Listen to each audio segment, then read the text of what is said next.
What the heck is a FSBO anyway? FSBO. FSBO. Okay, if you're not in the real estate world, you might not even know what a FSBO is, what it even means. FSBO, FSBO is a acronym that real estate agents use. Okay, so it's okay if you don't know what it is. It means for sale by owner. And it obviously means when an owner sells their home without an agent representing them. That's all it means. A FSBO is a for sale by owner. There are pros and there are cons to this strategy. So let me explain some of them in a completely unbiased way so that you get the pros and the cons.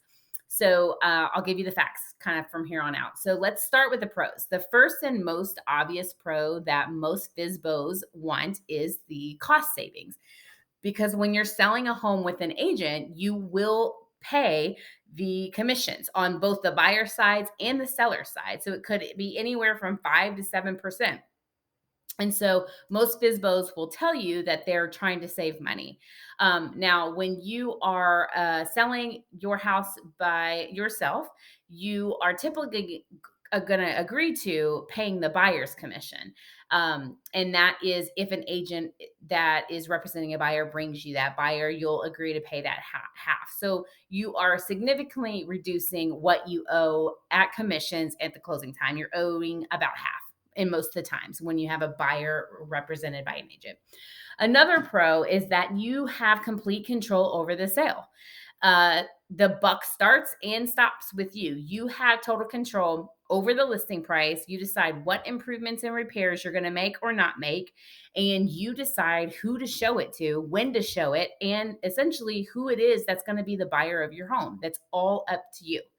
Now, to be honest, for the pros, that's a pretty short list because we're going to move into the cons at this point. Most FSBOs, most sellers will want to save money, and that's why they're selling on their own. In fact, they say that they want to control every aspect of the process. That can be seen as a positive in the beginning. But as the process goes on, sometimes that is not necessarily the case at the end of the day. So let's talk about some of those cons. First and most obvious con is the lack of pricing strategy. And that's because public access to market data is limited.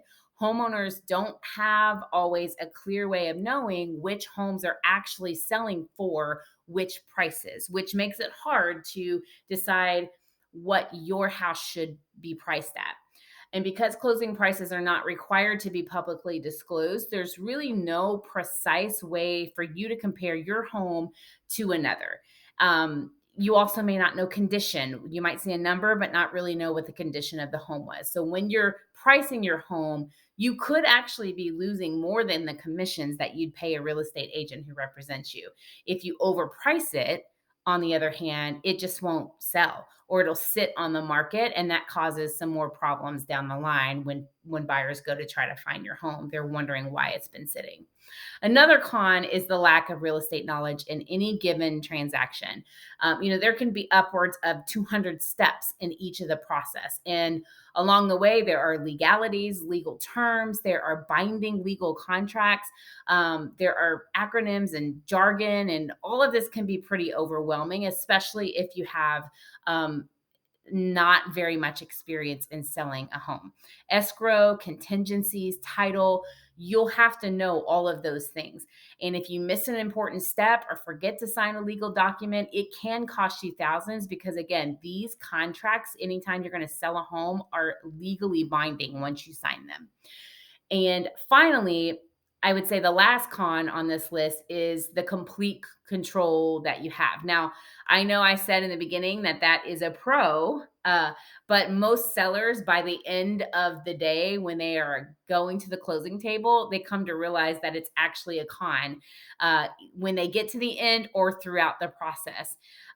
You're responsible of every single step of the process. It takes a serious amount of time, full-time job, actually. Most people come to realize that the list of to-dos is long, it's overwhelming, and it can feel like a full-time job once you get into it. And that's because it is.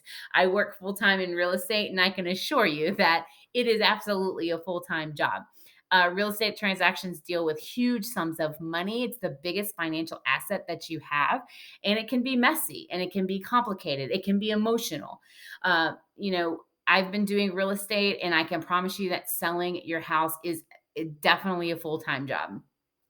If you're up to the task, though, more power to you. You can do it. I have no doubt that you can sell your home, especially in today's market.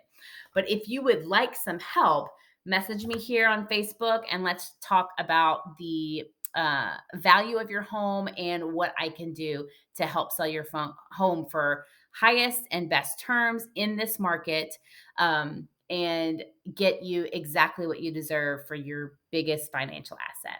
Have a great day.